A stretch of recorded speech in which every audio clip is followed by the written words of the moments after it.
বিশ্বের রাষ্ট্রগুলোর মধ্যে এমন একটি রাষ্ট্র হচ্ছে আফ্রিকা, যেখানে সভ্যতার আলো এখনও পৌঁছায়নি।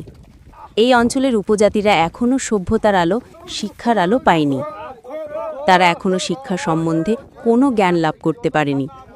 অথচ বর্তমান বিশ্বের রাষ্ট্রগুলো শিক্ষার মাধ্যমে নিজেদের শিক্ষা সংস্কৃতিতে এগিয়ে নিয়ে যাচ্ছে, যেখানে আফ্রিকার এই জাতিগুলো প্রাচীনকালের মতো বর্বরতার মধ্য দিয়ে জীবনযাপন করছে।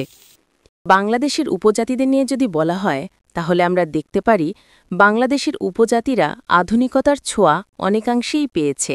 তারা শিক্ষিত হচ্ছে, তাদের নিজস্ব সংস্কৃতি রয়েছে। শুধু তাই নয়, চাকমা উপজাতিরা দেশের বিখ্যাত বিশ্ববিদ্যালয়ে শিক্ষা লাভ করছে। দেশের বিভিন্ন উচ্চপদস্থ সরকারি পদে আসন লাভ করছে।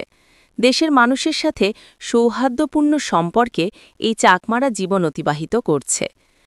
প্রাচীনকালে মানুষ যেমন শিকার করে বন মানুষ হয়ে প্রকৃতির সাথে মিশে জীবনযাপন করেছে, তেমনিভাবে আফ্রিকার এই উপজাতিদের জীবনযাপনও এভাবেই গড়ে উঠেছে।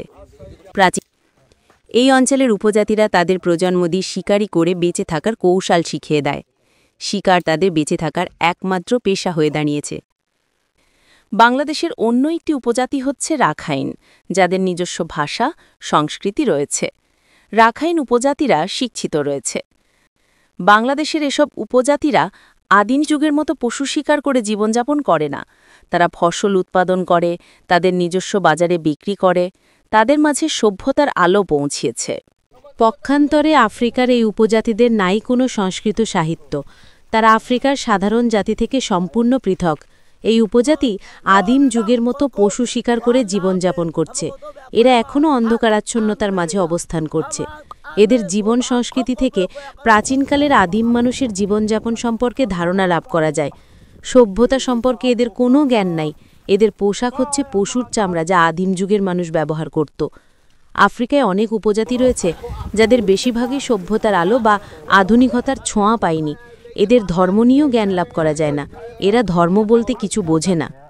প্রাচীনকালের মানুষের মতো পশু শিকার করে আগুনে পুড়িয়ে অর্থসিদ্ধ করে ভক্ষণ করে এবং পশুর চামড়া তারা পোশাক হিসেবে ব্যবহার করে। আফ্রিকাকে এখনও পৃথিবীর অন্ধকারাচ্ছন্ন দেশ হিসেবে বলা হয়ে থাকে। তারা এখনও শিক্ষা সম্বন্ধে কোনো জ্ঞান লাভ করতে পারেনি। অথচ বর্তমান বিশ্বের রাষ্ট্রগুলো শিক্ষার মাধ্যমে নিজেদের শিক্ষা সংস্কৃতিতে এগিয়ে নিয়ে যাচ্ছে, যেখানে আফ্রিকার এই জাতিগুলো প্রাচীনকালের মতো বর্বরতার মধ্য দিয়ে জীবনযাপন করছে। এই অঞ্চলের উপজাতিরা তাদের প্রজন্ম দিয়ে শিকারি করে বেঁচে থাকার কৌশল শিখিয়ে দেয়। শিকার তাদের বেঁচে থাকার একমাত্র পেশা হয়ে দাঁড়িয়েছে।